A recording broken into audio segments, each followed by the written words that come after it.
अल्हम्दुलिल्लाहि रब्बिल आलमीन अस्सलातु वस्सलामु अला रसूलिहिल करीम अम्मा बाद फ़ाऊज़ु बिल्लाहि मिनश शैतानिर रजीम बिस्मिल्लाहिर रहमानिर रहीम।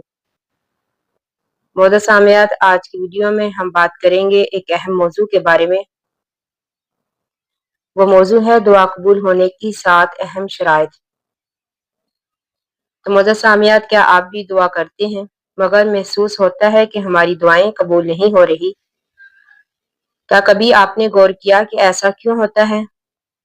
तो आज की इस वीडियो में हम कुरान और सुन्नत की रोशनी में दुआ कबूल होने की 7 अहम शराइत जानेंगे। तो पहली शर्त है अखलास। सबसे पहले दुआ सिर्फ अल्लाह ताला से मांगे और अल्लाह की रजा के लिए मांगे। हमारे दिल में दिखावा ना हो या किसी और पर हमें भरोसा ना हो, क्योंकि अल्लाह ताला खालिस दिल से मांगी गई दुआ को पसंद करते हैं। तो इसी तरह दूसरी शर्त है हलाल रिज़्क। हमारे प्यारे नबी करीम सल्लल्लाहु अलैहि वसल्लम ने फरमाया कि जिस शख्स की कमाई, खाना और लिबास हराम हो, उसकी दुआ की कबूलियत में रुकावट आ सकती है। तो इसलिए मोअज़्ज़ज़ सामियात, हमेशा हलाल रिज़्क कमाएं।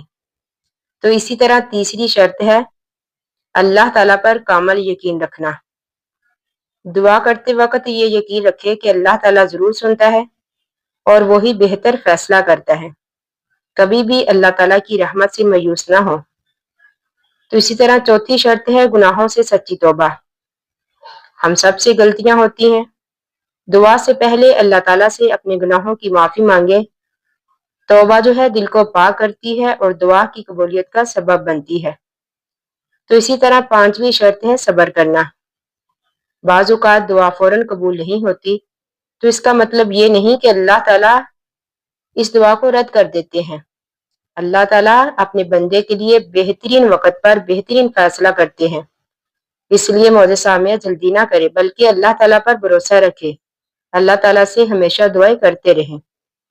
तो इसी तरह छठी शर्त है अदाब दुआ का ख्याल रखना। दुआ की इब्तिदा अल्लाह ताला की हमद से करें, फिर नबी करीम सल्लल्लाहु अलैहि वसल्लम पर दरूद शरीफ पढ़ें। इसके बाद अपने लिए दुआ मांगे और आखिर में भी दरूद इब्राहिमी पढ़ें। ये दुआ की बेहतरीन अदाब है। इसी तरह सातवीं शर्त है आजिज़ी और दिल की हजूरी। दुआ सिर्फ जबान से नहीं बल्कि दिल से करें। अल्लाह ताला के सामने आजिज़ी इख्तियार करें। रो रो कर अल्लाह ताला से मांगे। पूरी तवज्जो के साथ अल्लाह ताला से दुआ मांगे। ये बात याद रखे कि अल्लाह ताला हर दुआ को सुनता है। कभी जो है दुआ फौरन पूरी हो जाती है, कभी उससे बेहतर चीज अल्लाह ताला अता कर देते हैं, तो कभी अल्लाह ताला उस दुआ के बदले में आखिरत के लिए इसका अजर महफूज कर देते हैं।